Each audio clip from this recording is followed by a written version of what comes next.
সুচিত্রা ভট্টাচার্যের অকাল প্রয়াণে মিতিন মাসির কাহিনীর ধারা স্তব্ধ হয়ে গেল। প্রকৃতপক্ষে মিতিন মাসি সমগ্রের শেষ খণ্ড এটি।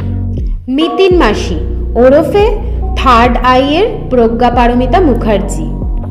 আজকে সুচিত্রা ভট্টাচার্যের লেখা মিতিন মাসি সমগ্র খণ্ড 2 থেকে একটি গল্প, দুঃস্বপ্ন বারবার। তাহলে আজকের গল্পটা শুনে নেওয়া যাক। আর গল্প পাঠে থাকছি আমি, সুরূপা রায়। পূর্ববর্তী পর্বের কিছু অংশ। টুপুরের স্কুলের বন্ধু শালিনী। হঠাৎই শালিনীর কাছ থেকে সে অদ্ভুত এক স্বপ্নের কথা শুনল। শালিনী খুব ভয়ে আছে সেই স্বপ্নটার জন্য। কিন্তু এমন কেন হলো? হঠাৎ শালিনী পরদিন এরকম পাল্টি খেয়ে গেল কেন? সে বলছে সে এই ঘটনা নিয়ে একটুও ডিসকাস করতে চায় না। সে বলতে চাইছে টুপুর যেন ভুলে যায় যে সে তাকে কোনো স্বপ্নের কথা বলেছিল। কিন্তু টুপুর তো মিতিন মাসিকে অলরেডি স্বপ্নের কথা বলে দিয়েছে এবং মিতিন মাসিও ভীষণভাবে চিন্তান্বিত এই স্বপ্নটাকে নিয়ে। মিতিন মাসি একটু খতিয়ে দেখতে চায়। মিতিন মাসি ঠিক করে নিল মিতিন মাসি শালিনীর বাড়ি যাবে এবং শালিনীর বাবার সঙ্গে এই সম্পর্কে কথা বলবে, কিন্তু কোনোভাবে জানাবে না যে মিতিন মাসি এই স্বপ্নের কথা জানে। একটু অন্যভাবে জেনে নিতে হবে তাকে। এরপর পরের পর্ব। সুচিত্রা ভট্টাচার্যের লেখা মিতিন মাসি সমগ্রের খণ্ড 2-এর আজ দ্বিতীয় পর্ব। বাড়িটার নাম সারদান হাই, রবীন্দ্র সরোবরের একেবারে সামনেই। গেটের সামনে সবুজ বুলেভার্ড শোভিত রাস্তার ধারে গাড়িখানা পার্ক করলো মিতিন। ইশারা করলো টুপুরকে, আয় এবারে ঢুকে পড়ি। টুপুরের বুক ধুকধুক করছিল। কাল স্কুলে পাখি পড়ার মতো করে বুঝিয়েছে শালিনীকে। বলেছে, তোর কোনো চিন্তা নেই, আমার মাসি ভুলেও নিজে থেকে স্বপ্নের কথা তুলবে না, শুধু তোর বাবার সঙ্গে আলাপ পরিচয় করে চলে আসবে। টুপুর যে স্বপ্নটা শালিনীর মুখে শুনেছে সেটা পর্যন্ত প্রকাশ করবে না, কথা দিয়েছে টুপুর। অবশ্য মিতিনের যাওয়ার জুৎসই একটা কারণ বানাতে হয়েছে। মাসি তৈরি করে দিয়েছে গুছিয়ে। মিতিন আজ গোয়েন্দা নয়, একজন ইতিহাসবিদ। কলকাতার জৈনদের ওপর গবেষণা করছে। ওই বিষয়ে তথ্য সংগ্রহ করতে আকাশচাঁদের বাড়ি যাচ্ছে সে। শালিনীও তাই জানে, আকাশচাঁদও। মাসি যা ওস্তাদ অভিনেতা, স্বচ্ছন্দে ঐতিহাসিকের ভূমিকায় মানিয়ে নেবে, কিছুতেই ধরা পড়বে না। টুপুর স্থির নিশ্চিত। তবু যে কেন নার্ভাসনেসটা কাটছে না, শালিনীকে ঠকাচ্ছে বলে, নাকি মাসির প্রকৃত উদ্দেশ্য ঠাওর করতে পারছে না তাই? কাল মাসির বাড়িতে পা রাখার পর না হোক 15-16 ঘন্টা তো কাটিয়েছে। একবারও কি মাসি বলল স্বপ্নটায় কি রহস্য থাকতে পারে? পার্থমেশও কত খেপালো, তবু মাসির ঠোঁটে কুলুপ। কি যে হতে চলেছে বুঝতে না পারলে অস্বস্তিতা তো থাকবেই। উর্দিধারী রক্ষীর খাতায় নাম ঠিকানা লিখে লিফটে চড়েছে মাসি বঞ্জি। 10 তলায় বেরিয়ে সামনে পিতলের নেমপ্লেট জলজল করছে, আকাশচাঁদ শেঠ। আজ শাড়ি পরেছে মিতিন, চোখে কালো ফ্রেমের চশমা। কাঁচে পাওয়ার নেই বটে, কিন্তু ওই চশমার দৌলতে বেশ একটা অধ্যাপিকা সুলভ ব্যক্তিত্ব এসেছে মিতিনের চেহারায়। শাড়ির আঁচল গুটিয়ে মিতিন বেল টিপল। পাল্লা খুলে গিয়েছে। দরজায় 1 বছর 45-এর ভদ্রলোক, ধপধপে ফর্সা, মাঝারি হাইট, পরনে সাদা পাঞ্জাবি পাজামা। মাথার সামনের দিকটা প্রায় ফাঁকা, তবে স্বাস্থ্যটি ভারী মজবুত। এক ঝলক মিতিনকে দেখল ভদ্রলোক, পরক্ষণে টুপুরকে, তারপর স্মিত মুখে আহ্বান জানালেন দুজনকে। বসিয়েছেন প্রকাণ্ড লিভিং রুমের নরম সোফায়। আলাপ সাঙ্গ হতেই বিনম্র স্বরে মিতিনকে জিজ্ঞেস করলেন, একটু চা খাবেন তো দিদি ভাই, নাকি কফি? কিছু না হলেও চলবে, মিতিন সহজ গলায় বলল। আপনি ব্যস্ত মানুষ, বেশি সময় নষ্ট করব না আপনার, কাজের কথাটুকু সেরেই চলে যাব। তা বললে চলে? আকাশ জোরে জোরে ঘাড় নাড়লেন। আপনি আমার মেয়ের বান্ধবীর মাসি, একটু অতিথি সৎকারের সুযোগ তো দিতেই হবে। বেশ, তাহলে কফি হোক, তবে শুধু কফি, দুধ চিনি ছাড়া। আমারও ঠিক ওটাই পছন্দ। টুপুরের দিকে ফিরলেন আকাশ। আর তুমি দুধ খেতে পারো, ওই দ্রব্যটি আমাদের বাড়িতে অঢেল পরিমাণে মজুদ থাকে।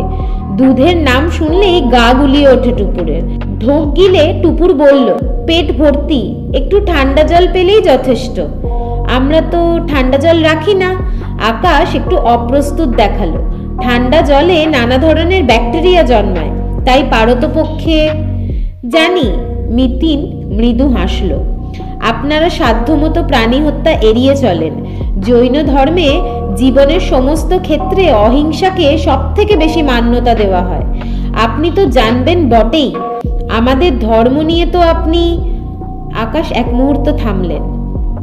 ঈষৎ কুণ্ঠিত স্বরে বললেন, তবে আমি খুব ধার্মিক মানুষ নই। আজকালকার দিনে যেটুকু মানা সম্ভব সেইটুকু কোনো মতে পালন করি। টুপুর অনেকক্ষণ ধরেই ছটফট করছিল। চোখ ঘুরিয়ে ঘরের দেওয়াল দেখার ছলে উকি দিচ্ছিল আকাশচাঁদের অন্দরমহলে। থাকতে না পেরে বলেই ফেললো আচমকা, শালিনী কোথায়? ও বেরোচ্ছে না কেন? শালিনী হঠাৎ অসুস্থ হয়ে পড়েছে। সে কি? কাল দুপুরে স্কুলে ছুটির সময়ও তো ঠিক ছিল।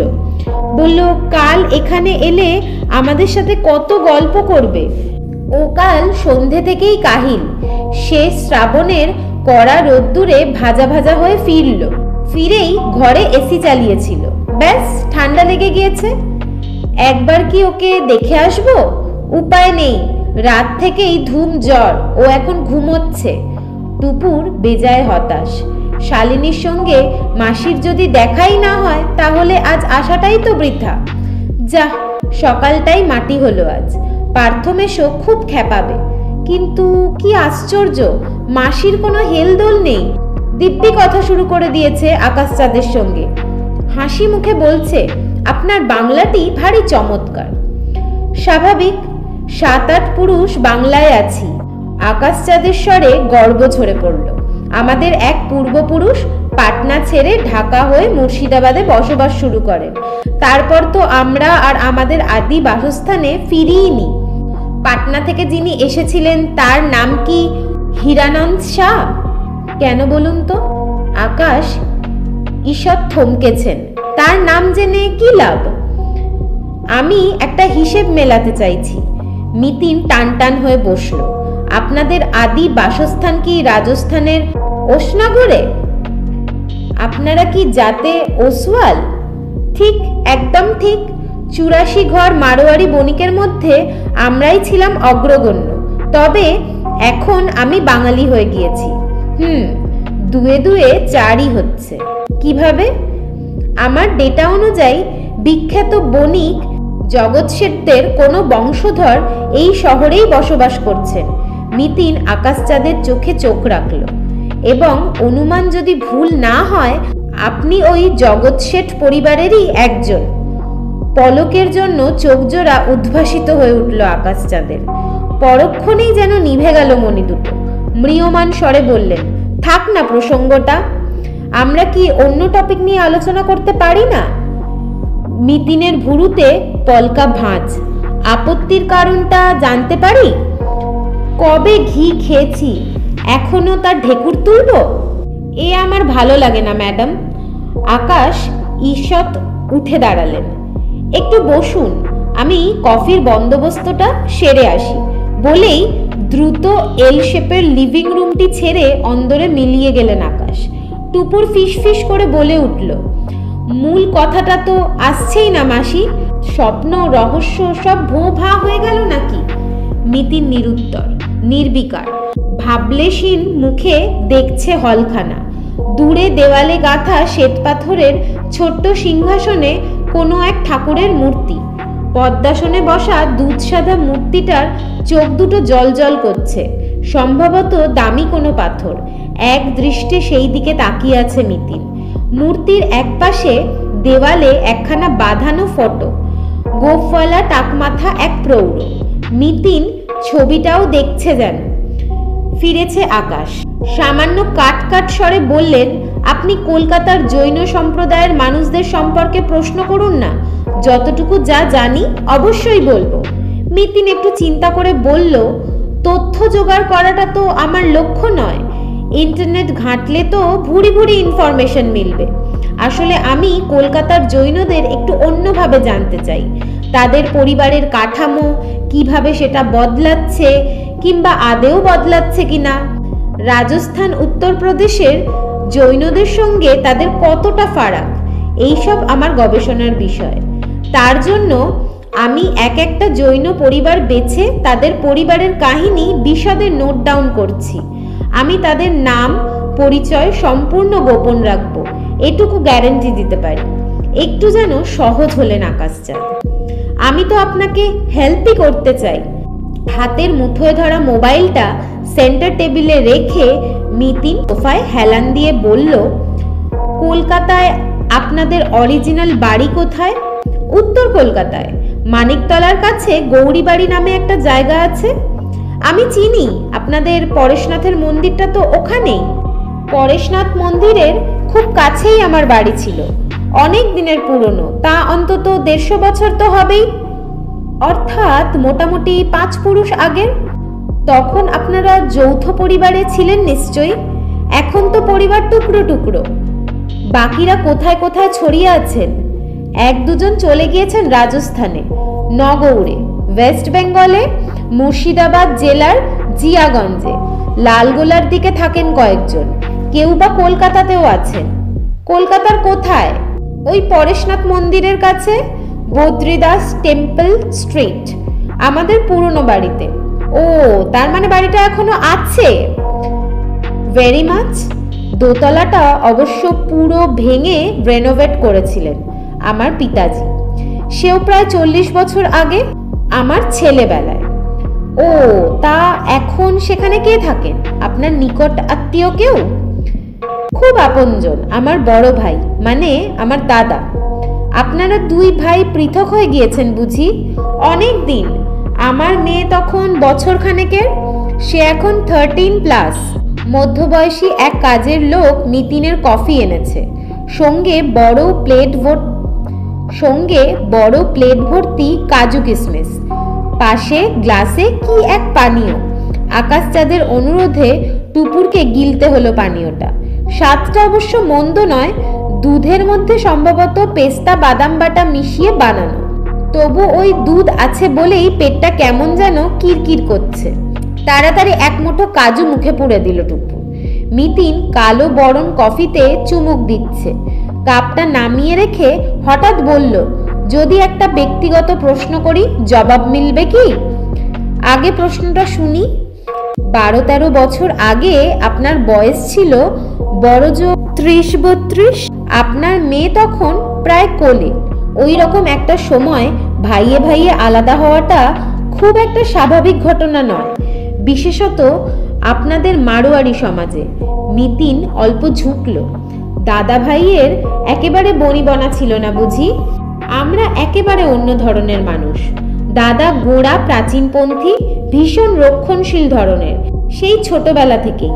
বাবা যতদিন ছিলেন কোনো রকমে মানিয়ে চলেছি। উনি গত হওয়ার পর আর একত্র বাস সম্ভব হয়নি। এই ফ্ল্যাটখানা কিনে উঠে এসেছিলেন, নাকি এটি পরে কেনা? কোনোটাই নয়, ফ্ল্যাট কিনেছিলেন আমার বাবা অ্যাসেট হিসেবে, ভালো দাম পেলে বেচে দেবেন বলে। কিন্তু হঠাৎ তার মৃত্যু হয়। দাদা আর আমি আপসি সম্পত্তি ভাগাভাগি করে ফেলি। দাদা আমাদের পুরনো বাড়িটা নেয়, আমি পাই সাদার্ন হাইয়ের এই অ্যাপার্টমেন্ট। টুপুরের অসহ্য লাগছিল। মাসির এই একঘেয়ে প্রশ্নমালার কোনো মাথা মুন্ডুই খুঁজে পাচ্ছিল না। আকাশচাঁদের পারিবারিক সম্পত্তির খবর জেনে লাভ আছে কোনো? অবশ্য মাসির মনের গতিপথ ঠাউর করা অসম্ভব। উদ্দেশ্য একটা আছে হয়তো, পরে বোঝা যাবে। তখন হয়তো মনে হবে মাসির মতো ভাবতে শেখাটা কতটা জরুরি। একই খাতে চলেছে নিতিনের জিজ্ঞাসা, আপনার দাদা তাহলে গোটা বাড়িটাই পেয়ে গেলেন? সঙ্গে অনেকটা জমিও আছে নিশ্চয়ই? তা আছে, প্রায় 1 বিঘা মতো। আকাশ চাঁদের ঠোঁটে আবছা ধূর্ত হাসি। কিন্তু বাড়িটা মেন রোড থেকে অনেক ভেতরে, সামনের রাস্তা তেমন চওড়া নয়, সুতরাং প্রমোটার ছোবে কিনা সন্দেহ। ঘরগুলো পেল্লাই পেল্লাই, ইয়া থাম আছে এককারি, বিশাল বিশাল দরজা জানলা। ওইসব মেনটেন করা কি কম ঝকমারি? তাছাড়া কি? মিতিনের স্বরে একটু ব্যগ্রতা ফুটল। কোনো বখেরা আছে বুঝি? ঠিক তা নয়, তবে মালিক তো দাদা একা নয়, ভাগিদার আছে। আকাশচাঁদ মুচকি হাসলেন। সেই ভাগিদার এসেও গিয়েছে? মানে? জমি বাড়ির মালিক তো ছিল 2 জন, আমার বাবা আর কাকা। কাকা বহুকাল আগে সংসার ছেড়ে চলে গিয়েছিলেন, তাই বাবা তারপর দাদা বাড়িটা একাই ভোগ করছিলেন। কিন্তু গত সপ্তাহে সেই কাকা ফিরে এসেছেন। উনি নিজের অংশ হিসেবে 1 তলাটা চাইছেন। এখন কি সব নাকি করবেন। আকাশচাঁদের হাসি চওড়া হলো। দাদা এখন মহা ক্ষিপ্ত, রোজ 2 বেলা আমার ওপর চোটপাট করছে। কেন, আপনি কি দোষ করেছেন? কাকা এসে প্রথমে আমার বাড়িতেই উঠেছিল যে, দাদা তাই ভেবে নিয়েছিলেন। হঠাৎ আকাশচাঁদের স্বর থেমে গেল। চোখ সরু করে বললেন, জৈনদের নিয়ে গবেষণা করতে গেলে এইসব তথ্যও কি আপনার কাজে লাগবে? না না, আপনি গল্পের মতো করে বলছিলেন, তাই শুনতে বেশ লাগছিল। মিতিনের ঠোঁটে অমায়িক হাসি। বাই দা বাই, আপনারা তো শ্বেতাম্বর সম্প্রদায়ের জৈন, তাই তো? হ্যাঁ, কলকাতায় বেশিরভাগ জৈনই শ্বেতাম্বর। এখানে দিগম্বর সম্প্রদায় অনেক কম। আপনারা সকলেই কি ব্যবসা বাণিজ্য করেন? মোটামুটি, তবে অনেকেই তো আজকাল উচ্চশিক্ষা নিচ্ছে, তারা চাকরি বাকরিও করছে। আমাদের মধ্যে এখন ডাক্তার, অ্যাডভোকেটও কম নেই। আমার মেয়েকেই তো ভাবছি কম্পিউটার ইঞ্জিনিয়ার বানাবো, যাতে ও আমার ব্যবসাটা দেখতে পারে। আপনিও কি computer engineer? Not at all, আমি 10-এ 2-এ বিকম। কম্পিউটার ছিল আমার নেশা, নিজে নিজেই শিখে এক্সপার্ট হয়েছি। আগে একা একাই ওয়েব ডিজাইনিং করতাম, এখন ওই লাইনের কারবার ফেঁদে বসেছি। বাপ ঠাকুরদার মতো শেয়ার মার্কেটে আমার আগ্রহ নেই। আপনার দাদা বুঝি শেয়ার লাইনেই? ওকে আপনি গোঁড়া বললেন কেন? উনি বুঝি খুব ধর্মটর্ম করেন? সেটা এমন কিছু খারাপ কাজ নয়। দাদার অনেক অন্ধবিশ্বাস আছে, যেমন অ্যালোপ্যাথি ওষুধ খেলে নাকি ধর্ম নষ্ট হয়, সন্ধ্যের পর কিছু খাওয়া মানে প্রাণী হত্যার সম্ভাবনা। জানেন, আমার ভাবিজিকে প্রায় চিকিৎসা না করেই মেরে ফেললো। সাধে কি আমার ভাইপো বিদেশ পালিয়ে বেঁচেছে? আবার হোঁচট খেলেন আকাশচাঁদ। ঈষৎ বিরক্ত সুরে বললেন, আপনি বারবার আমার পার্সোনাল ব্যাপারে ঢুকে পড়ছেন কেন বলুন তো? চাপ বাবা, আপনি তো নিজে থেকেই বলছেন। মিতিন মৃদু হেসে মোবাইলটা তুলে সময় দেখল। আজ তাহলে চলি, দরকার পড়লে আবার যোগাযোগ করব। আকাশচাঁদ অল্প ঘাড় নাড়লেন। মিতিন উঠে দাঁড়িয়ে বলল, আপনার কাকার সঙ্গে আলাপ হলে ভালো লাগতো। তা তিনি তো বোধহয় এখন এ বাড়িতে নেই। কাকা কোনো বাড়িতেই নেই, উনি আছেন জৈন ধর্মশালায়, বড় বাজারে। ওখানে গিয়ে ওনার সাথে দেখা করেন। উনিও আসেন প্রায় রোজই। আপনি কাকার কথা খুব মেনে চলেন, তাই না? আচমকাই একটা বেলাইন প্রশ্নে আকাশচাঁদ কেমন ভ্যাবাচাকা খেয়ে গেলেন। টুপুরও কম অবাক হয়নি। কি যে বলতে চাই মিতিন মাসি। চ্যানেলটা সাবস্ক্রাইব করেছো তো? অবশ্যই চ্যানেলটা সাবস্ক্রাইব করো এবং বেল আইকনটা অন করে দিও। আর অবশ্যই লাইক, শেয়ার, কমেন্ট করো। দুপুরে মাসির বাড়ির খাওয়াটা মোটেই জমল না টুপুরের। আয়োজন অবশ্য মন্দ ছিল না। ঢাকুরিয়া বাজার থেকে একটা 1.25 কিলো ইলিশ মাছ এনেছিল মেশো। মাসির হাতে ট্রেনিং পাওয়া আরতিদি ভাপা ইলিশটা রেঁধেও ছিল আজ দারুণ। মাছের ডিম আর তেলের স্বাদটাও ছিল মনোহর।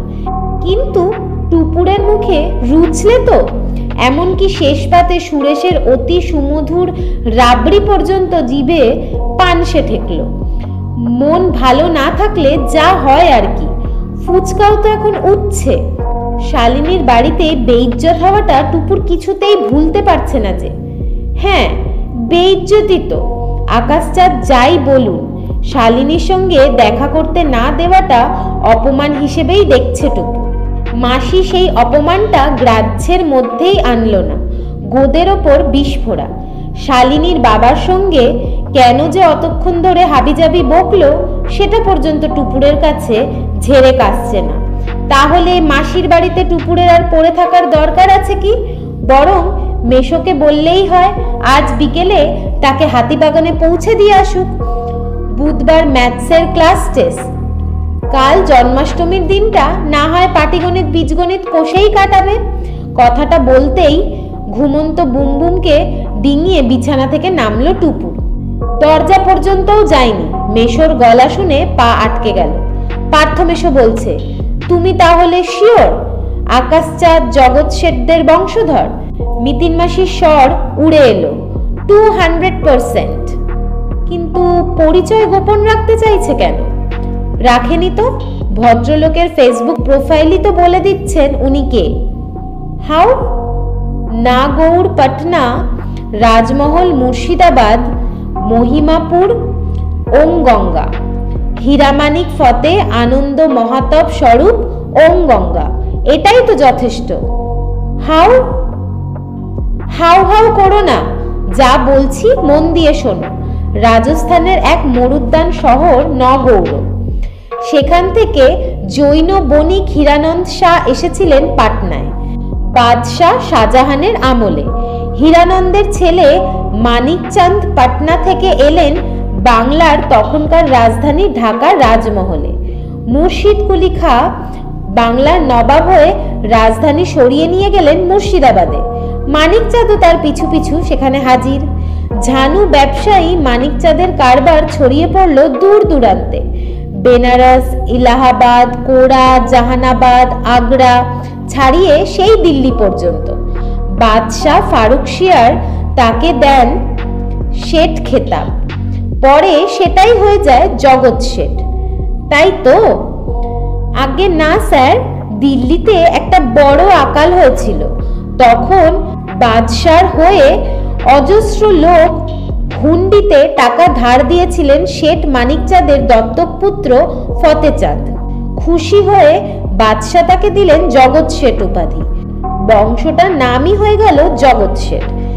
ওদের মতো টাকা তখন গোটা ভারতে একজন বণিকেরও ছিল না। ইংরেজ, ফরাসি, ডাচ কোম্পানিগুলো তখন ধারের জন্য জগৎ শেঠের গদিতে এসে হাত কচলাতো। মুর্শিদাবাদের কাছে মহিমাপুরে প্রকাণ্ড এক প্রাসাদে বাস করতেন জগৎ শেঠরা। ধন দৌলত তখন ও বাড়িতে উপচে পড়ত। ও মহিমাপুর, কিন্তু ওম গঙ্গা কেন? ওর পরেই তো সব ফুরুত হয়ে গেল কি না? হয়তো সেটা বোঝাতেই মিতিন একটু থেমে আচমকা গলা উঠালো, দরজার ওপারে কেন? এখানেই চলে আয়। টুপুর পলক থতমত, তারপর পর্দা সরিয়ে মাসির ড্রয়িং রুমে ঢুকছে।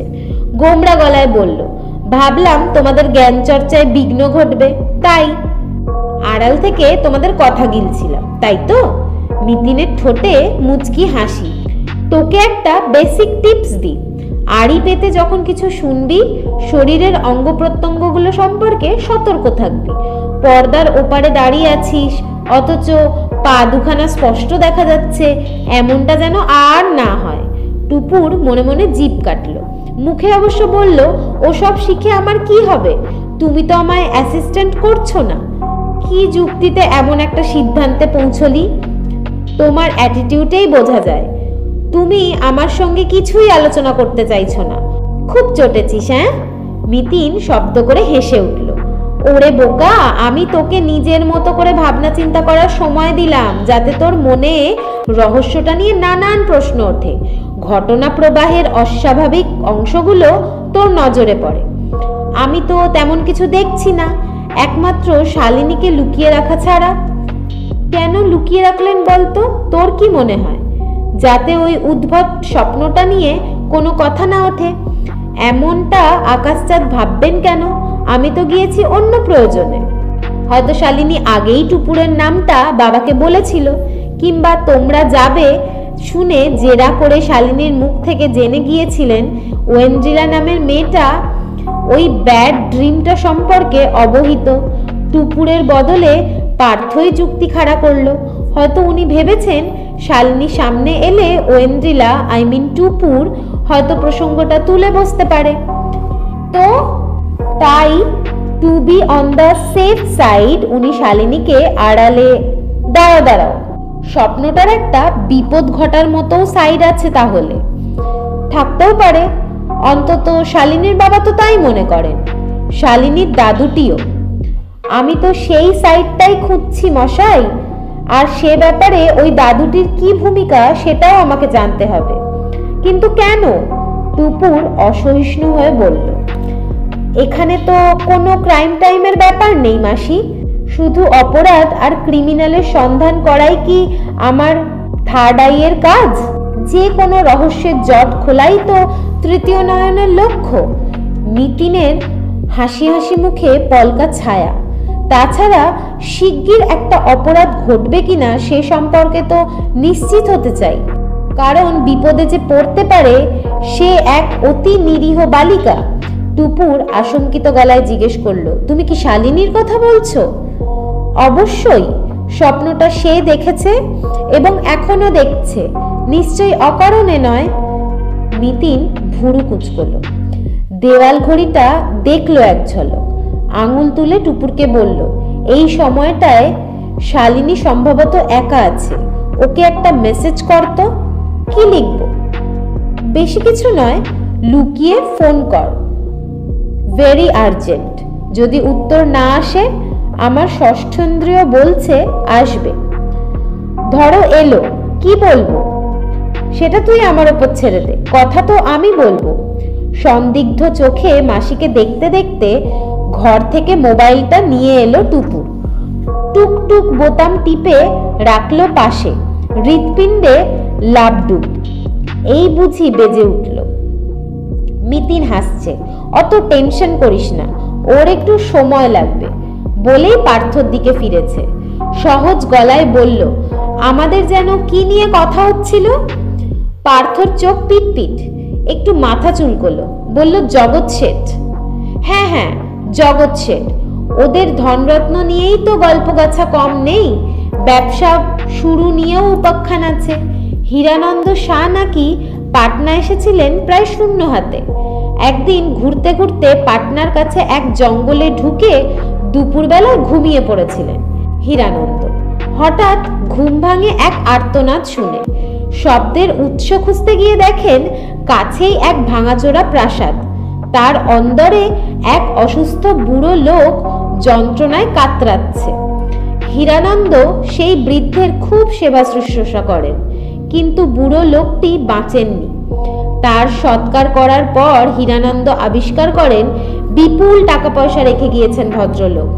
বুঝেছি, সেই টাকা খাটিয়েই জগৎ শেঠদের রমরমা। পার্থ ঘাড় দোলালো, ফোঁস করে একটা শ্বাস ফেলে বলল, আমাদের কপালে যে কেন এমন জোটে না। সরি, তুমি ওই টাকা পেলে 2 মাসে উড়িয়ে দিতে, সেলফ খেয়ে খেয়ে। নিতিন মুখ বেঁকালো। হীরানন্দ কি করেছিলেন জানো?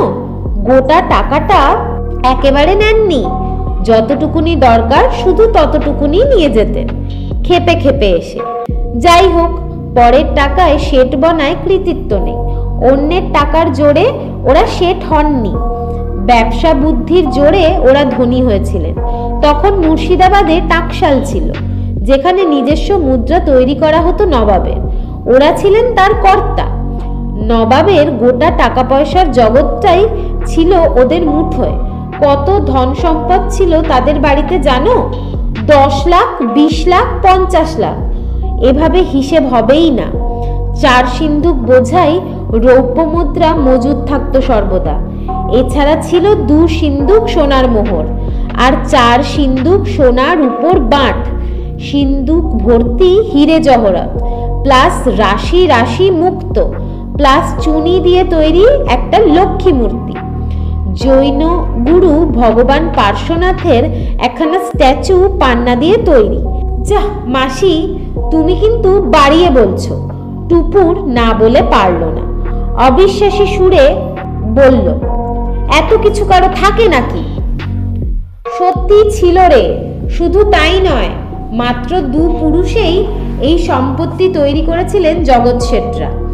নবাব, বিদেশি বণিক, দেশি জমিদার সকলে ছিল ওদের কৃপা প্রার্থী। তবে বেশি দিন ভোগ করতে পারেননি।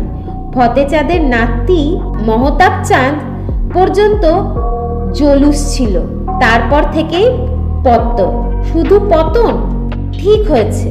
টুপুর চোখ ঘোরালো। ওই জগৎ শেঠই না সিরাজদৌল্লার বিরুদ্ধে চক্রান্তের মূল পাণ্ডা? অর্থবল ওরই সবচেয়ে বেশি ছিল কি না? ইংরেজরা যে সিরাজকে হটিয়ে একদিন দেশটার রাজা হয়ে বসবে আর সেই সঙ্গেই তাদের কপালও পড়বে, এতটা ওরা অনুমান করতে পারেনি। মীর কাসিম তো ওদের 2 চক্ষে দেখতে পারতেন না। মহতাব আর তার ভাই স্বরূপ দুজনকেই উনি মাঝগঙ্গায় ডুবিয়ে মারেন। Is it? পার্থর গলা দিয়ে বিস্ময় ঠিকরে এলো। জান খতম, ওই জন্যেই ওম গঙ্গা? ইয়েস, মিতিন মাথা নাড়ল। মহাতাব চাঁদের ছেলে খুশল চাঁদ জগৎ শেঠ হয়েছিলেন বটে, কিন্তু কোমরের জোর ভেঙে গিয়েছিল। আর 2-3 পুরুষ পর থেকেই তো ইংরেজের হাত তোলা হয়ে জীবন ধারণ। মাসোহারা মিল তো যৎ সামান্য, সেই টাকায়। তুমি এত জানলে কোত্থেকে মাসি? টুপুর কৌতূহলী। ইন্টারনেট ঘেটে? নো মাদমোয়াজেল, তার চেয়েও নির্ভরযোগ্য সোর্স। সেটা কি? কি নয়, কে? মিতিন ঠোঁট টিপে হাসল। সোর্সটা অবশ্য ডিক্লেয়ার করব না। কেন? পার্থ মুখ বেঁকালো। সোর্স গোপন রাখাই বুঝি টিকটিকি সমাজের আইন? টুপুরও একটু ফুট কাটতে যাচ্ছিল। হঠাৎ পাশে রাখা মোবাইল সরব, মনিটরে শালিনীর নাম। বাটন টিপতে গিয়েও থমকালো টুপুর। নার্ভাস মুখে বলল, ও মাসি, তুমি ধরবে না আমি? আমাকে দে। মিতিন মোবাইলটা নিয়ে কানে চাপল। ফোনের মাইক্রোফোন চালু করে বলল, হ্যালো, আমি শালিনীর সঙ্গে কথা বলছি তো? ওপারে ক্ষীণ কণ্ঠ, শোনাই যাচ্ছে না প্রায়। হ্যাঁ রে, আমি খুব সরি রে, আমি ঐন্দ্রিলা নই শালিনী, আমি ঐন্দ্রিলার মাসি। মিতিনের গলা ভারী নরম। সকালেই আমি তোমাদের বাড়ি গিয়েছিলাম। সারা শব্দ নেই। মিতিন প্রায় ফিসফিস করে বলল, তুমি এখন কোথায়? এবার অস্পষ্ট গলা শোনা গেল, আমাদের ফ্লোরের করিডোরে। বাবা বাড়ি নেই, জাস্ট নাও বেরিয়ে গেলেন। বড় তাউজি মানে আলোকচাঁদ আঙ্কেলের সঙ্গে উনি আজ এসেছিলেন বুঝি? হ্যাঁ, অনেক দিন পর। শালিনীর অস্ফুট স্বর। কিন্তু আপনি কেন ফোন করেছেন? আমি যা বলছি মন দিয়ে শোনো। মিতিনের স্বর সামান্য উঠছে। আমি ইতিহাসের গবেষক নই, মনের গলিঘুচি ঘাঁটি। তোমার স্বপ্নটার মানে খুঁজছি। ওপ্রান্ত আবার চুপ। মিতিন একটু সময় নিয়ে বলল, ভয় পেও না শালিনী, তুমি কি সত্যিই জানতে চাও কেন দেখছো স্বপ্নটা? চাই তো, কিন্তু। এতে কোনো কিন্তু নেই শালিনী, ভয় পাচ্ছ তুমি। কষ্টটাও তো তোমারই হচ্ছে। মিতিনের গলায় স্নেহ। দেখো মেয়ে, তুমি নিশ্চয়ই মন থেকে ভয়টাকে উপড়ে ফেলতে চাও, নয় কি? হ্যাঁ, চাই তো। একটু যেন সপ্রতিভ হয়েছে শালিনী। তাহলে যা যা প্রশ্ন করব মনে করে জবাব দাও। স্বপ্নটা প্রথম কবে দেখলে? Last Monday. না না, লাস্ট সানডে। সেদিন কোনো স্পেশাল ইভেন্ট ছিল? তোমার ছোট দাদু কি? হ্যাঁ, সানডে সন্ধেবেলাতেই উনি আমাদের বাড়ি এলেন। তুমি কি আগে কখনো ওনাকে দেখেছিলে? না, তবে অনেক গল্প শুনেছি। কিরকম 2-1টা গল্প কি শুনতে পারি? উনি নাকি লেখাপড়ায় খুব ব্রাইট ছিলেন। একবার যা পড়তেন তাই নাকি ওর মেমারিতে রয়ে যেত। অনেক ভাষা জানতেন, ইংরেজি, বাংলা, হিন্দি ছাড়া সংস্কৃত, ফার্সি, উর্দু, জার্মান। উনি নাকি পাস্ট প্রেজেন্ট সব দেখতে পান। কে বলেছেন এসব? বাবা। উনি ছোটা দাদাজিকে খুব রেসপেক্ট করেন। ওর সঙ্গে তোমার বাবার যোগাযোগ আছে বুঝি? আছে তো, এভরি ইয়ার বাবা একবার ওর আশ্রমে যান রাজস্থানে। তুমি কখনো সেখানে যাওনি? আই মিন তোমার বাবা তোমাকে কখনো সেখানে নিয়ে যায়নি? না, উনি নাকি ফ্যামিলির লোকজনের সঙ্গে দেখা করতে চান না। টুপুরের অবাক লাগছিল। কোনো জড়তা নেই, বেশ টকাটক কথা বলছে শালিনী। মিতিন মাসি কি ভোজবাজিতে শালিনীর জড়তাটা কাটিয়ে দিল? মিতিন মাসি জিজ্ঞেস করছে, তা হঠাৎ উনি কলকাতায় চলে এলেন যে বড়? বাবাই বোধহয় কি এক জরুরি কারণে ওকে ডেকেছেন। তো ছোটা দাদাজিকে দেখবার জন্য? তুমি কি খুব এক্সাইটেড ছিলে নিশ্চয়ই? হ্যাঁ ছিলাম তো, অত স্টোরি শুনেছি। তিনি নিজে আমাদের ফ্ল্যাটে আসবেন। সেদিন দাদাজি আসার পর কি কি হলো একটু গুছিয়ে বলো তো। দাদাজিকে দমদম এয়ারপোর্ট থেকে নিয়ে এলেন বাবা। আমি, মা সবাই ওকে প্রণাম করলাম। মা কত কি বানিয়েছিলেন। উনি কিছু খেলেন না। একটা পুরনো বই ছিল ওর কাছে। বাবা আর উনি ওটা খুলে কি সব কথা বলতে লাগলেন। তোমার সঙ্গে কথা বলেননি? হ্যাঁ, আমাকে ঘরে নিয়ে গিয়ে গল্প বললেন। আমি শুনতে শুনতে ঘুমিয়ে পড়লাম। রাতে খাওয়ার জন্য মা ডাকলো। আহির চাচ্চি চলে গিয়েছেন, আর আসেননি উনি। রোজ আসছেন, কাল রাতেও। আচমকা কুট করে কেটে গেল লাইনটা। টুপুর হাঁ, পার্থর ভুরু জোড়ো। মোবাইলটা নাড়াচাড়া করছে মিতি। দৃষ্টি জানলার ওপারে। কি ভাবছে মাসি? চ্যানেলটা সাবস্ক্রাইব করেছো তো? অবশ্যই চ্যানেলটা সাবস্ক্রাইব করো এবং বেল আইকনটা অন করে দিও। আর অবশ্যই লাইক, শেয়ার, কমেন্ট করো। সন্ধে নেমেছে কলকাতায়। দুপুর থেকেই আকাশে আজ মেঘেদের ঘনঘটা, কিন্তু বৃষ্টি নামছে না। হাওয়াও বন্ধ হয়ে গিয়েছে অনেকক্ষণ। বিচ্ছিরি গুমোটে প্যাচপ্যাচে গরমে মানুষজনের প্রাণ প্রায় যায় যায় দশা। টুপুরও ছটফট করছিল, শুধু গরমে নয়, টেনশনেও। আবার ফোনটা তুলে রিং করলো শালিনীকে। উহু, আবার সেই সুইচড অফ ঘোষণা। না, ব্যাপারটা খুব খারাপ। মেয়েটাকে নতুন করে কেন যে জড়িয়ে দিল মাসি, ধরা তো পড়েছেই। ফ্ল্যাটের বাইরে এসে ফোন করার জন্য জোর বকুনিও খেয়েছে নির্ঘাত। স্বপ্নটা নিয়ে কেন যে এত কুস্তি লড়ছে মাসি। টুপুর ঘরে ফের উকি দিল। এখনো বুমবুমকে হোম টাস্ক করাচ্ছে মাসি। ওদিকে পার্থমেশো এক মনে একটা আদ্যিকালের পুরনো ফুটবল ম্যাচ দেখছে টিভিতে। আশ্চর্য, কারো কোনো তাপ উত্তাপ নেই। ওই ঘটনার পরেও দিব্যি নাচতে নাচতে মাটন রোল নিয়ে এলো মেশো। টুপুরকে গপ গপ করে তা খেতে হলো। এদিকে টুপুর যে বন্ধুর চিন্তায় কত কাতর তা কেউ বুঝতেই পারছে না। মেশোর পাশে গিয়ে ধপাস করে বসলো টুপুর। গুমগুমে গলায় বলল, আমার বন্ধুটার যে কি হলো কে জানে। কি আবার হবে? পার্থ তেমন একটা আমল দিল না, হালকাভাবে বলল। বরং পেটের কথা বেশ খানিকটা উগড়ে দিতে পেরে সে হয়তো অনেকটা নিশ্চিন্ত এখন। তোর মাসি তাকে কত ভরসা দিল, কিন্তু যেভাবে ফোনটা কেটে গেল তার একাধিক কারণ থাকতে পারে।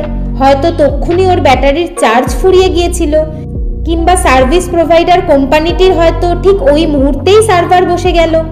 কিন্তু তারপর থেকেই ফোন সুইচ অফ থাকবে কেন? প্লেন অ্যান্ড সিম্পল, ফ্ল্যাটে ফিরে গিয়ে সে বাবার আদেশ মতো ফোনটা বন্ধ করে রেখেছে। পার্থ ঝুঁকলো সামান্য, এদিক ওদিক দেখে নিয়ে গলা নামিয়ে বলল, হ্যাঁ রে, তোর মাসির মাথাটা একেবারে গিয়েছে, তাই না? টুপুর সতর্ক স্বরে বলল, মাসিকে স্বপ্নের কথাটা বলাই গোখুরি হয়েছে। হাতে এখন কেস টেস নেই তো, তাই জোর করে কেস বানানোর চেষ্টা চালাচ্ছে। পার্থ চোখ টিপল। ভাব তুই, একটা স্বপ্নকে ধরে তার মধ্যে জগৎ শেঠের পরিবারকে এনে খানিকটা উত্তেজনার আগুন পোহানো ছাড়া আর কোনো লাভ আছে? কাল রাত্রে আমিও তো স্বপ্ন দেখেছি, আমি একটা নদীতে ডুবে যাচ্ছি। সেখানে গ্লেসিয়ারের মতো রাবড়ির মোটা মোটা স্বর ভাসছে। যাহ, তুমি বানিয়ে বলছো। না রে, সত্যি, আমি একটা স্বরের ওপর উঠেছি। অমনি শটটা ডুবতে শুরু করলো। আমি প্রাণপণে চেঁচাচ্ছি, কিন্তু গলায় আওয়াজ নেই। তারপর উঠে বসে ঢকঢক করে জল খেলে, বিছানা থেকে নেমে ডাইনিং এ গিয়ে ফ্রিজ খুললে নিতিন দরজায়। সেখান থেকে টুপুরকে বলল, তোর মেশোকে জিজ্ঞেস করতো ফ্রিজের রাবড়ির ভাঁড়টা তখনই অর্ধেক করেছিল কিনা। পার্থ ঘাড় চুলকাচ্ছে।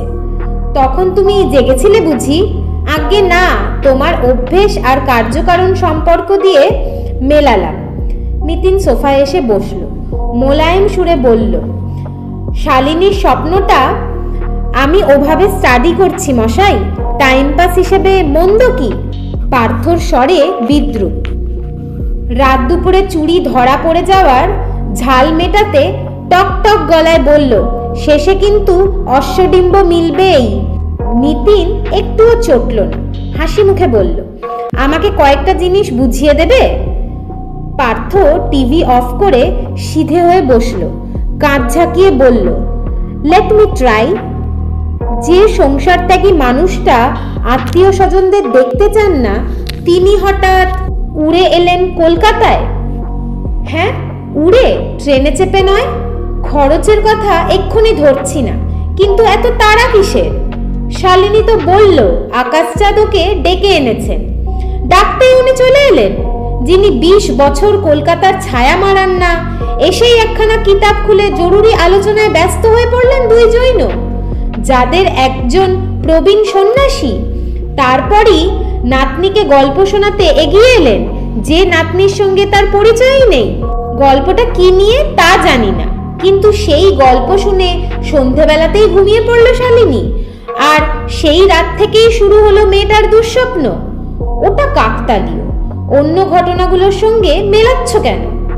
মানতাম যদি স্বপ্নটা গোপন রাখার জন্য আকাশচাঁদ আর আহির চাঁদ মরিয়া না হয়ে উঠতেন। এমন স্বপ্ন যা রোজ রিপিট হয়, ঘটনাটা কি খুব স্বাভাবিক? পার্থ আর টুপুর চোখ চাওয়াচাওয়ি করলো। ঢোক গিলে পার্থ বলল, দুনিয়ায় রোজ কত অস্বাভাবিক ঘটনা ঘটে। তার মানে এই নয় যে পেছনে সর্বদাই একটা ক্রাইম হচ্ছে বা হতে চলেছে। এখানে কিছু একটা ঘটবেই, ইনফ্যাক্ট হয়তো অলরেডি ঘটে গিয়েছে। কি করে বলছো? পার্থ স্বরে ফের ব্যঙ্গ। তুমি কি জ্যোতিষ চর্চা শুরু করেছো? নো, জগৎ শেঠদের ইতিহাস যা বলছে। এই বেশি বকো না তো। পার্থর গলা সামান্য চড়ে গেল। জগৎ শেঠদের হিস্ট্রি আমারও ঘাটা হয়ে গিয়েছে। আকাশচাঁদ শালিনীরা আদেও জগৎ শেঠই নয়। বটে, মুচকি হাসল মিতি। বুম বুম ঘর থেকে বেরিয়ে জুলজুল চোখে বন্ধ টিভির দিকে তাকাচ্ছিল। তাকে কার্টুন চ্যানেল চালিয়ে দিয়ে সোফায় বাবু হয়ে বসে বলল, তা কি জেনেছো একটু শেয়ার করা যাক। তুমি তো খুশাল চাঁদের কথা বলছিলে। তিনি ছিলেন বেজায় খরুচে। জৈন মন্দির বানিয়ে আর দান ধ্যান করেই জগৎ শেঠদের সম্পত্তি প্রায় লাটে তুলে দিয়েছিলেন। এমনি হাল হয়েছিল। ইংরেজদের কাছে মাস খরচা চাইতে শুরু করেন। বছরে 3 লাখ টাকা বরাদ্দ করেছিলেন ইংরেজ। নেননি খুশাল চাঁদ, কারণ তার মাসিক খরচাই ছিল 1 লাখ টাকা। বলো কি? টুপুরের চোখ কপালে। তখনকার 1 লাখ মানে তো এখনকার কোটি টাকার সমান। তার চেয়েও ঢের ঢের বেশি। ওই টাকা উড়িয়েই তো ফৌত হয়েছিলেন। পার্থর ঠোঁটে তেরচা হাসি। খুশাল চাঁদের পর এলেন হরাক চাঁদ, তারপর ইন্দ্রচাঁদ, দেন গোবিন্দ চাঁদ। তিনিও ছিলেন টাকা ওড়ানোর মাস্টার। জগৎ শেঠদের যেখানে যা সম্পত্তি ছিল সব বেচে বুচে দিয়ে তার প্রায় নাঙ্গা ফকিরের দশা। মাত্র 1200 টাকা ভিক্ষে দিত ইংরেজরা। শেষে সংসার চালাতে তাই নিতেন হাত পেতে। তিনি মারা যেতে মাসোহারা গেল তার খুড়তুতো ভাই কিষণ চাঁদের হাতে। টাকার পরিমাণ তখন 800। তার আবার এক ভাগিদার জুটল, গোপাল চাঁদ।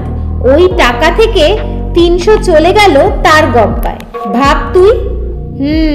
টুপুর মাথা দোলালো, খুবই করুণ। আরো আছে। গোপালের পর নামকাওয়াস্তে জগৎ শেঠ হলেন গোলাপ চাঁদ। 1897 এর ভূমিকম্পে তাদের মহিমাপুরের বাড়ি মন্দির সব ধুলিস্বাদ। ইংরেজদের সাহায্য নিয়ে আবার বাড়িটারি হলো বটে, কিন্তু তখন জগৎ শেঠ পরিচয় দিলে লোক হাসে। যেমন কর্ম তেমনি ফল। সিরাজউদ্দৌলার সঙ্গে বেইমানি করে ইংরেজকে রাজা বানানোর উচিত শাস্তি। সবাই তাই বলে, নিয়তিই নাকি সাজা দিয়েছে বংশটাকে। যাই হোক, গোলাপচাঁদের ছেলে দ্বিতীয় ফতেচাঁদের মৃত্যু ঘটেছে 50 বছর আগে, মুর্শিদাবাদের বহরমপুরে। পার্থ ঘাড় বেঁকিয়ে মিতিনের দিকে তাকালো। আমার ফান্ডায় কিছু ভুল আছে? না, মোটামুটি কারেক্ট। ভাঙবে তবু মচকাবে না। এবার একটু তো মানবে, 150 বছর আগে বদ্রীদাস টেম্পল স্ট্রিটে যারা বাড়ি বানিয়েছিলেন তারা কোনোভাবেই জগৎ শেঠ নন। সরি, মানা গেল না।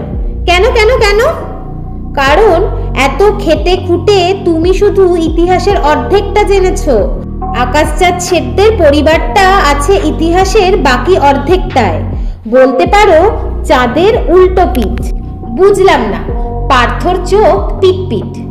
সন্দিগ্ধ স্বরে বলল, কোনো আষাঢ়ি গল্প ফাঁদবে না তো? মিতিন হাসতে হাসতে বলল, জানো না, খুশল চাঁদের এক ভাই ছিল উদয় চাঁদ। তার বংশধররা জগৎ শেঠ উপাধি পাননি ঠিকই, কিন্তু তারাও তো ওই পরিবারের অংশ। জগৎ শেঠ বলে তারা পরিচয় দেন না, কিন্তু ওই বংশের সৌভাগ্যের ভাগ তারাও পেয়েছেন। এমনকি জগৎ শেঠদের কিছু কিছু বিশেষ সম্পদ এদের কাছে গচ্ছিত রয়ে গিয়েছে। তোমায় কে বলল এটা? পার্থ শ্লেষের সুরে বলল, তোমার সেই সোর্স। ধরো তাই। অনেক দলিল দস্তাবেজ ঘেটে তিনি জানাচ্ছেন, মূল জগৎ শেঠ পরিবার যখন ক্রমশ ডুবছে, এদের রমরমা তখনই হু হু করে বেড়েছে। মূলধন কোথা থেকে পেয়েছিলেন সেটাই রহস্য। সেই বিষয়ে অবশ্য নানান জনশ্রুতি আছে। কোথাও বলা হচ্ছে জগৎ শেঠদের অনেক লুকোনো সোনাদানা এদের হাতে এসে গিয়েছিল। কোথাও বা বলা হয়েছে, তোমার গল্পে আমি নট ইন্টারেস্টেড। যদি কোনো বিশ্বাসযোগ্য ডকুমেন্ট থাকে তো বলো, নয়তো মুখে কুলু পাটো। গোমরা গলায় কথাগুলো ছুঁড়ে দিয়ে পার্থ কার্টুনে মন দিয়েছে। মিতিন ভুরু কুঁচকে নখ খুঁটছে। একবার মোবাইলটা হাতে নিয়েও রেখে দিল। উঠে জানলায় গিয়ে দাঁড়ালো একটু, আবার এসে বসলো সোফায়। বোঝাই যায় মনের মধ্যে চিন্তার ঘূর্ণিপাক চলছে। কিন্তু কি নিয়ে? পার্থমেশর জন্য লাগসই উত্তর খুঁজছে মিতিন মাসি, নাকি শালিনীকে নিয়ে এতক্ষণে ভাবিত হয়েছে মাসি? টুপুর বুঝতে পারছিল না। মাসিকে প্রশ্ন করতেও মন থেকে সাড়া পাচ্ছে না। অগত্যা টিভিতেই চোখ রাখলো। কার্টুনের প্রোগ্রামটা শেষ হলো। বিজ্ঞাপন স্টার্ট। রিমোটে খেলার চ্যানেলে গেল মেশো। সেখানে এখন গল্ফ। পাশের চ্যানেলে বাস্কেটবল। পছন্দের খেলা না হলে আঙুল স্থির থাকে না মেশোর। ঘুরে একবার খবরের চ্যানেল। কোথায় যেন কি একটা চুরি হয়েছে। শুভ্র বসন সৌম্য দর্শন এক প্রবীণ অভিযোগ জানাচ্ছে বুমধারী সাংবাদিককে। পার্থমেশো ফের চ্যানেল ঘোরাতে যাচ্ছিল। হঠাৎ হাঁ হাঁ করে উঠল মাসি। আহ, থামো না, খবরটা একটু দেখি। থমকেছে পার্থ। কয়েক সেকেন্ড পরে তারও চোখ গোল গোল, এবং টুপুরেরও। চেনা চেনা লাগছে চেহারাটা। অভিযোগকারী ভদ্রলোকের নাম আহির চাঁদ। শালিনীর ছোট দাদুর নামও তো তাই। তিনি নয় তো? হ্যাঁ, তিনি। চুরিটা হয়েছে বড়বাজারের জৈন ধর্মশালায়, আহির চাঁদের কক্ষে। বিকেলে বেরিয়ে কাছেই একটা জৈন মন্দিরে গিয়েছিলেন আহির চাঁদ। ফিরে দেখেন দরজা খোলা। ঘরে একটি বহু মূল্যবান ভগবান পার্শ্বনাথের মূর্তি ছিল, সেটি গায়েব। মূর্তি নাকি 1000 বছরের পুরনো। চোখের মণি দুটো পান্নার। পুলিশ এসে অকুস্থল পরিদর্শন করে গিয়েছে একটু আগে। জোর কদমে নেমে পড়েছে তদন্তে। কর্মচারীদের জিজ্ঞাসাবাদ চলছে। কয়েক সেকেন্ড ঘরে অখণ্ড নীরবতা। তারপরই পার্থর গলায় বেজে উঠল সবার আগে, কি হলো ব্যাপারটা? হঠাৎ একটা মূর্তি চুরি হয়ে গেল। টুপুর বলল, অত দামি মূর্তি ওর কাছে এলো কিভাবে? পার্থ বলল, ওই জৈন ধর্মশালা আমি চিনি। যথেষ্ট ভদ্র সভ্য জায়গা। উটকো লোক তো ওখানে এন্ট্রি পায় না? টুপুর বলল, আমার মনে হচ্ছে ওই ধর্মশালার কোনো স্টাফ জড়িত, আগেই দেখে রেখেছিল, তককে তককে ছিল, আজ সুযোগ মিলতেই হাপিস করে দিয়েছে। পার্থ বলল, ওদের কাছে তো রুম হিস্ট্রি থাকেই। টুপুর বলল, কি গেরো বলো তো, সেই কোন রৌনকপুর থেকে এসে কলকাতায় মূর্তিটা খোয়ালেন, কলকাতার বদনাম হয়ে গেল। চুপচাপ শুনছিল মিতিন, হঠাৎ ঝেঁঝে উঠল, তোরা বোকা বোকা গবেষণাগুলো থামাবি? বুঝতে পারছিস না কমপ্লেনটায় গড়বড় আছে? টুপুর ফ্যালফ্যাল করে তাকালো। কেন? আহির চাঁদ একজন সন্ন্যাসী, তার কাছে পার্শ্বনাথের বিগ্রহ হারানোটা মোস্ট ইম্পর্টেন্ট ফ্যাক্টর হওয়া উচিত। উনি কিন্তু বারবার সাংবাদিককে মূর্তির দামটা বোঝানোর চেষ্টা করছেন, হয়তো পুলিশের ওপর চাপ তৈরি করতে চাইছেন। পার্থ বলল, দামি জিনিস হলে তবেই না পুলিশের টনক নড়ে। আমি আসতে গন্ধ পাচ্ছি। নিতিন মোবাইল ফোন হাতে তুলে নিল, একটা নাম্বার টিপে চাপলো কানে। অনিশ্চয়দা, জৈন ধর্মশালার মূর্তি চুরির কেসটা দেখছিলাম, খুব সিম্পল নয়। আমি আপনাদের সঙ্গে, হ্যাঁ, আমি পার্সোনালি আগ্রহী। কি কাণ্ড! খোদ ডিসিডিডি অনিশ্চয় মজুমদারকে ফোন! স্বপ্ন আর চুরি কোনো সম্পর্ক আছে নাকি? আজকের দ্বিতীয় পর্বটি এখানেই সমাপ্ত। তোমাদের যদি আমার পাঠ করা গল্পটি ভালো লাগে তাহলে please subscribe this channel, like, share and comment.